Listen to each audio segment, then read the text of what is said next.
When light follows darkness, the power of resilience in motherhood and community, 20 years. That's how long Deidra Dotson's son was sentenced to prison. Imagine that moment. The gavel falls, the room spins. Your child, the one you carried, nurtured, loved despite every challenge, now faces 2 decades behind bars. For many, that moment would be the end of the story, the period at the end of a tragic sentence. But for Deidre, it was just the beginning. I recently had the privilege of interviewing this extraordinary woman, a force of nature disguised as an ordinary mother whose response to unimaginable pain wasn't to collapse inward, but to expand outward. Deidra Dotson, founder of WILDHEARTZ INC., has become a beacon of hope in communities where hope often feels like a luxury no one can afford.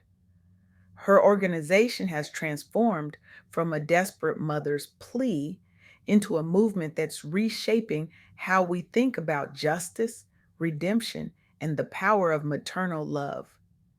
Her story isn't just inspiring, it's revolutionary. Because in a world that expects Black mothers to simply endure suffering, to be strong until they break, then break silently, Deidre chose to transform her pain into purpose with such fierce determination that systems began to shift around her. This isn't about toxic positivity or finding silver linings in storm clouds. Please. We're all too smart for that kind of shallow comfort. This is about something far more profound, the radical act of refusing to let darkness have the final word. When I asked Deidre what kept her going during those early days after her son's sentencing, she paused. I kept seeing other mothers, she told me, her voice steady but her eyes revealing the depth of memory. Women just like me, standing outside courtrooms looking shell shocked. Women who didn't know what resources existed, what rights they had, or even how to process what was happening. That recognition, that her pain was both deeply personal and painfully common, became the foundation for everything that followed. Wild Hearts Inc. emerged from this crucible of maternal grief.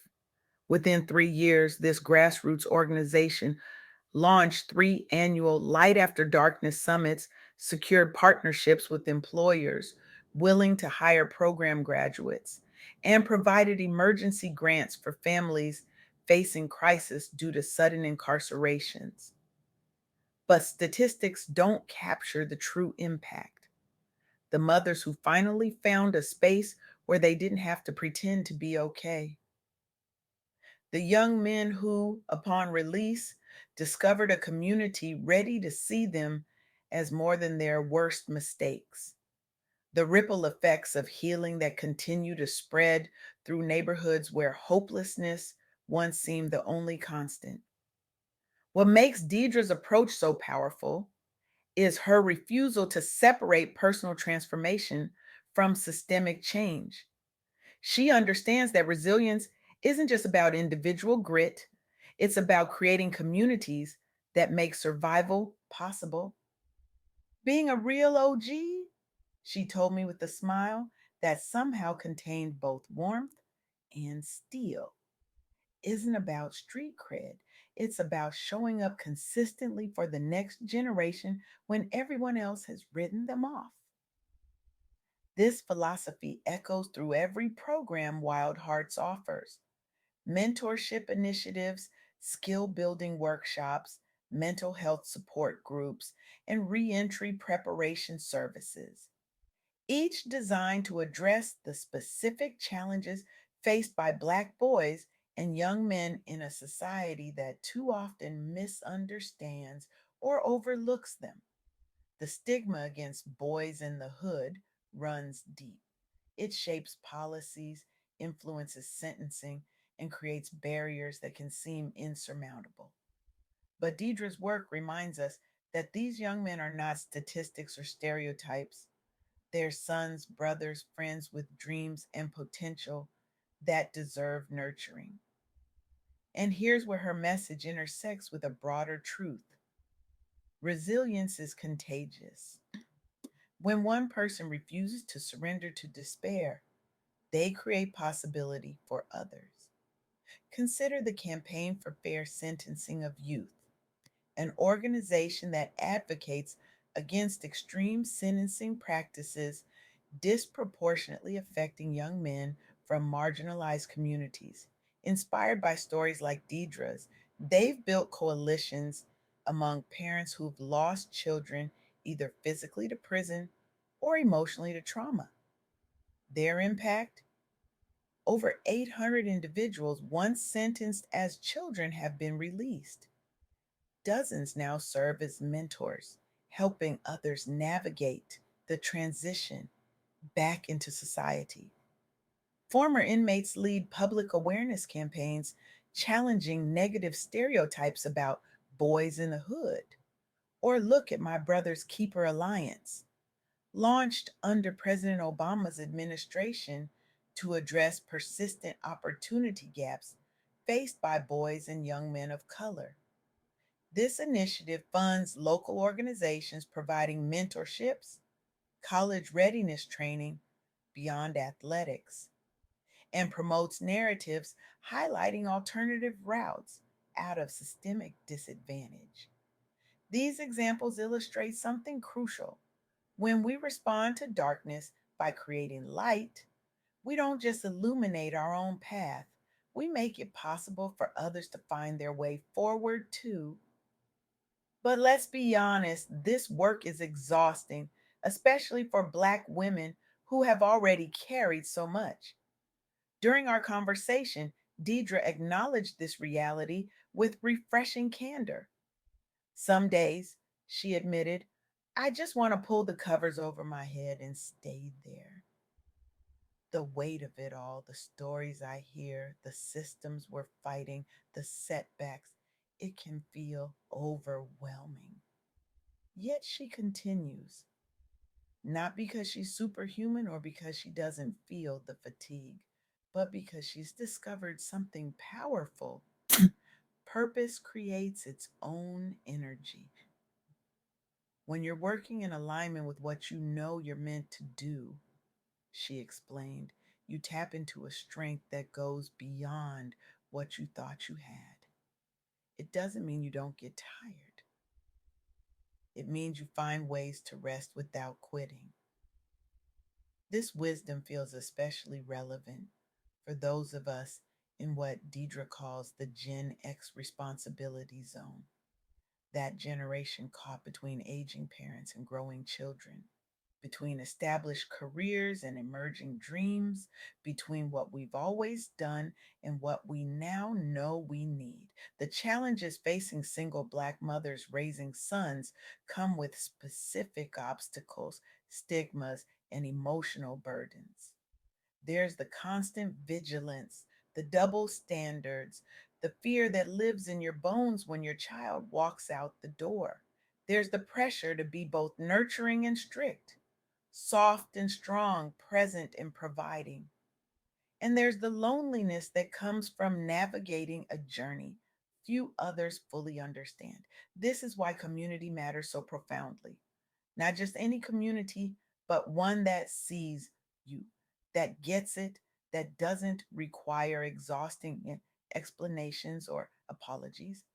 Wild Hearts has become that kind of sanctuary, a place where families report reduced feelings of isolation thanks to peer support networks, where mothers can exhale knowing they're among people who understand both their pain and their power. We're not just supporting the boys, Deidre emphasized.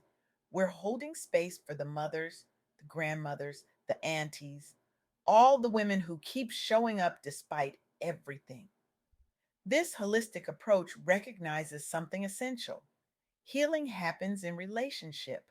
We don't overcome trauma in isolation. We need witnesses to our struggle, companions on our journey, people who remind us who we are when we forget. So, what does this mean for you sitting here right now? It means you have more power than you realize to create change. both in your own life and in your community. If you're carrying a burden that feels too heavy to bear, know this: there is light ahead if you keep moving. Not because pain magically disappears, but because humans have an extraordinary capacity to transform suffering into purpose. If you're raising children, especially Black sons, in a world that doesn't always see their brilliance, remember that your love is revolutionary. Your belief in them matters more than you know. And if you're wondering how to make a difference in a world with so many problems, start where Deidra did, by seeing the need right in front of you and taking one step toward addressing it. Spend time connecting authentically with one young person in your neighborhood this month. Listen without judgment and share one lesson from your own journey. Support organizations like As WILDHEARTZ, the Campaign for Fair Sentencing of Youth, or My Brother's Keeper Alliance through donations or volunteering your expertise. Remember that you could be someone else's light at the end of their tunnel just by showing up consistently. As Deidra told me, we don't need everyone to do everything. We need everyone to do something. I want to leave you with this challenge. Look around at your own community. Where's the darkness that needs light? Where are the mothers standing shell shocked outside courtrooms? Where are the children who have been written off by society but are still waiting for someone to see their potential? And then ask yourself, what is the one thing, just one thing, I can do today to create a spark of light in that darkness?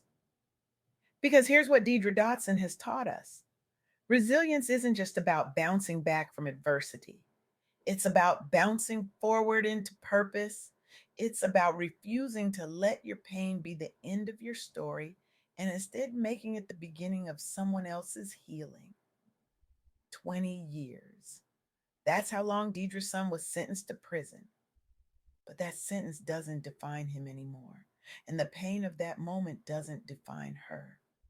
What defines them both is what happened next: the light they created, the lives they touched, the community they built. So I ask you, what will define your story?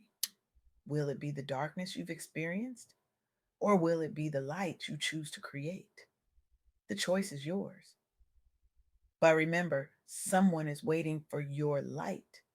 Someone needs you to be their Deidra Dotson. Someone needs you to show them that after the darkness, there is always, always light. If we each commit to being that light, to showing up consistently for just one person who needs us, imagine the brilliance we could create together. Imagine the darkness we could transform. That's not just resilience, that's revolution.